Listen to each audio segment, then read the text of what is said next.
We're going to tell some stories that come from different countries, from all over the world. Our first one comes from the Caribbean islands.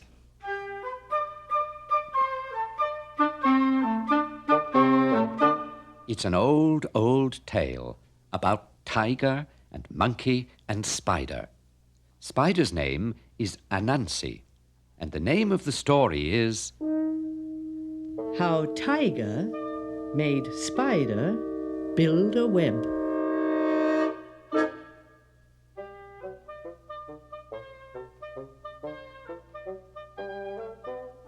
Long, long ago, in the days when the world was different, Anansi the spider and tiger and monkey were friends. They lived in the same clearing and they worked together growing their food. They especially loved sweet corn, so they planted a cornfield down by the river on the edge of the jungle. They had to work very, very hard, but the corn they grew was fat and yellow and oh so good. Every morning they went out to the field at sunrise, tiger to hoe and pull weeds, and monkey to chase away the birds. But Anansi the spider never did any work at all unless he absolutely had to. He was a rogue and a trickster. He would pick up a shovel, move a little earth, and then take a long, long rest, gazing around him. Or he would stroll back to lie in the shade of a bamboo tree. He had lots of excuses for not working. "I've hurt my hand, Tiger," he would say. Or, "I'm going to check on the lunchbox, Monkey. You're never sure who's about these days. We can't be too careful, you know." When midday came, Tiger and Monkey were always tired. They flopped down, heavy and sweating, their backs and shoulders aching. Anansi always pretended to be tired too. Whenever it was his turn to fetch drinking water from the river, he always refused. "I'm so sorry, I can't. I can't for sure. I'm too exhausted." What he hoped was that Tiger and Monkey would go to the river for him, and while they were away, he could snatch the tastiest morsels from their lunch. So it went on, summer after summer. Then, one year, as their crop ripened, Tiger and Monkey noticed that every day there seemed to be less and less corn. Someone had been stealing it. When Anansi heard this, he jumped up and down and shrieked at the top of his voice.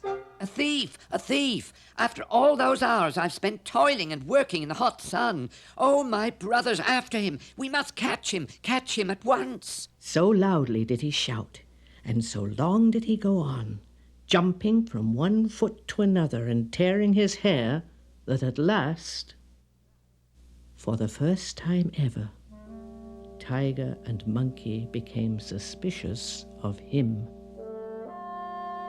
Without telling Spider, they made a plan. That night, when the moon was full, they would go out together and keep watch. So, all that day, they worked as usual, while Anansi, as usual, pretended to work. At evening, the three of them set out for home together. But when darkness fell, Tiger and Monkey crept stealthily back to the cornfield on their own. Sure enough, there was Anansi gathering corn and cramming it into his sack as fast as he could pick it. Tiger and Monkey couldn't believe their eyes. He was working so hard. Tiger and Monkey slunk quietly closer and closer through the moonlight. Anansi went on filling the sack and filling it until it was full. Now Tiger and Monkey could hear Anansi laughing. "I fooled them. Oh, my goodness, how I fooled them." Anansi turned to cut one last ear of corn, and then he saw something shining. That shining was the glint of Tiger's eyes. Tiger? Oh, this is trouble. Tiger is bigger than me. He is fiercer. He has terrible claws and teeth. Anansi, you'd better run. He dropped his sack and took off as fast as his 8 little legs could carry him. Tiger and Monkey ran after him. They're going to get me. They are. They are. He ran into the jungle and up a banana tree. Monkey followed him. Help me, Banana Tree. Please, please. Banana Tree felt sorry for Anansi, so small, so frightened. He gave him a long, thin fibre thread. Anansi tied one end to Banana Tree and threw the other end over to Mango Tree nearby. There, the thread caught and held firm, and Anansi rushed out. He ran to the middle of the thread and stopped. Monkey could see the thread wasn't nearly strong enough to hold him. He leaned out and tried to grab at Anansi, but he couldn't reach him. Monkey was so angry he lost his balance and tumbled to the ground. He howled with pain and ran home. Anansi, feeling quite safe, waved to him cheerfully and did a little dance. Tiger wasn't going to give up so easily. He settled down to wait.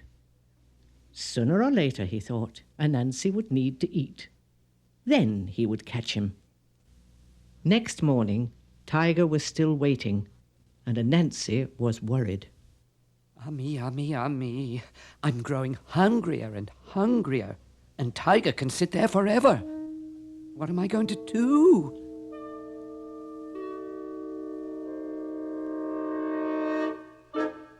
A fly came buzzing around Anansi's head. Anansi watched it. A fly? Hey, man, for a little fellow like me, a fly could make a meal. But how can I catch it? Spider looked at the thread he was standing on and thought hard. If I could make some thread of my own, very fine and very sticky, say, if I could make some thread,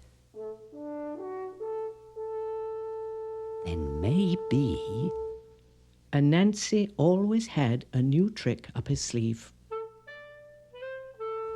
He spun that thread and he stretched it from banana tree to mango tree, then back again, and round and round and round. The fly came buzzing into it and was caught. Anansi gobbled the fly up. Not bad.